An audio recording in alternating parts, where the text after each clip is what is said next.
Greeting YouTube. It may be May 15th, but it's oddly cool and raw here. I was just reading something on the message board dealing with non-lethal damage in under 3.5 in Pathfinder. And someone pointed out that essentially there is no maximum number of non-lethal damage points that you can absorb.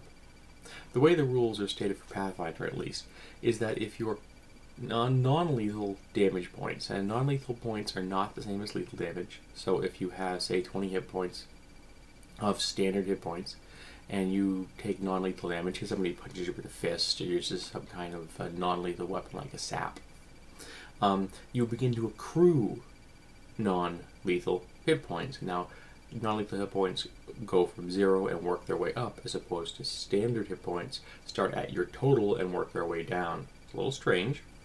I never really thought about it until now that that's how it works, but it is.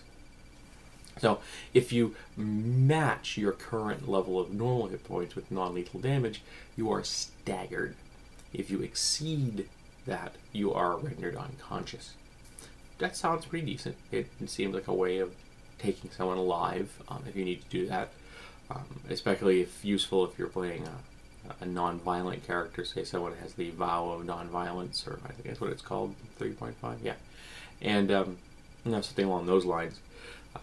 Or even a mercy weapon with the magic property mercy, which only delivers non-lethal damage.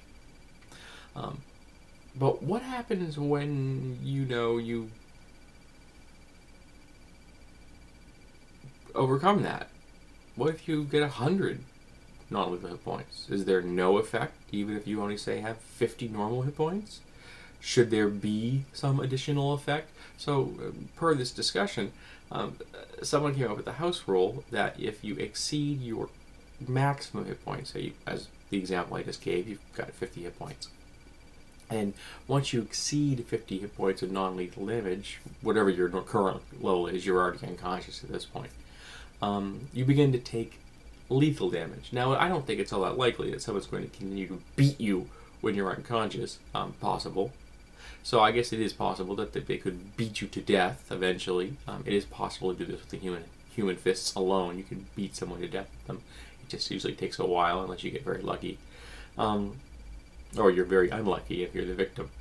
But I think that's a pretty decent house rule of way of handling it, of saying, okay, once you've exceeded the maximum hit point you normally have, you get to 51 or 52, you begin to take real damage as the person is really beating you to the point where your body cannot tolerate the normal buffeting that non-lethal does that isn't going to kill you. So I'm asking the role-playing community on YouTube, what is your opinion on the topic?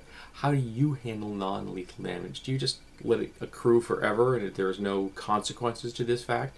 Do you have consequences if your non-lethal damage gets to a certain threshold? Has the problem never arisen in your game? It's never arisen in mine in all these years. I've never had it. I only ever had one major combat involved non-lethal damage, and as soon as the person was unconscious, the fight was over, and I didn't care what happened to him after that. So, I don't know if I'd continue to beat him. Would I eventually have killed him? The GM never had to make that call. So, how would you call it? What would you do with non-lethal damage under 3.5 or Pathfinder?